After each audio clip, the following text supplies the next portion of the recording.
kuma yanzu ga baki ɗaya unguwar ba yara amma kai yaro zo shiga nan gidan da Allah ka ce ana kiran Libabatu. Libabatu manyan ma. Ai aka ce Allah na gode maka. Libabatu. Tana nan? To shikenan yaro da ka Allah maka albarka haka ko ce Allah ya maka kaji? Kai.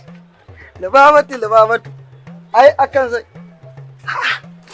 Kai. Ni ne ai. Ai na ce ga miki Libabatu wato tun daga can na zo unguwanni na kai minti 30 na rasa yara wanda ma zan aika. Tunani nake gidan nan naku a'a tafiya suka yi a'a suna nan abin da yayi a hankali. Wallahi tallaka kwana biyu Libabatu. Haka ne. Wallahi ya aka ya mutanen gidan. Hai kin ga wani zan kada ziyara kika yaka? Kyau nake ga miki. Ai akan kin ga miki billahi gwara a kona garin Kano. Ko? Wani yankin ba? Tunda kin ga aka kona yankin da muke kuma a gidan uban wa za mu launa. Ke akan ki ban ga miki na da kaura. Billahi lazi asalin kaura ne ni. Billahi lazi to bari ki jin ga miki ko yayan ki na ce zai abin nan Allah zan ya barar da. Dan din yana a gidan mu yau. Ba ka ci uban thank you. Akan ko? Allah na tuba. Ni da kike ga na iya wannan dandan nawa. Mutanen da na bara babu adai. Allah kuwa. Kai. Ina gidajen nan bayan layi. Yo ai da gidajen babana ne. Allah kuwa. Kai.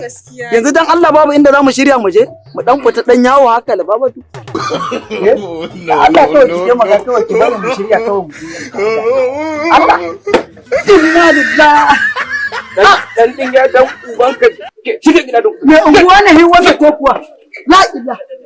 Yanzu kai dan Libabatu kan iskancin naka ya tsalla ko har gidan ku. Na?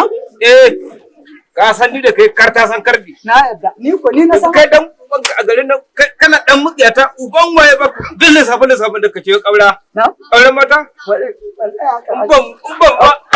Ban dunkule hannu na ba zuwa ɗaya na shi Dan ban ke ba nan da Allah karkai mu tun da na ga dauhin mai ta kwasa alquran na fita daga hayyaci na. Ni wallahi ba na san na hakura. za ka sake zo kofar gidan nan.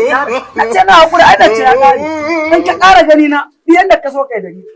To jika dan iska. Wai mai unguwa ne aka baka ko kuwa? Dan iska. Dan karami da hidan din ya dan banza ya ta aiki. Ba ita aiki ya ta aiki a garin nan. Sai kuma na ci ubanki bude.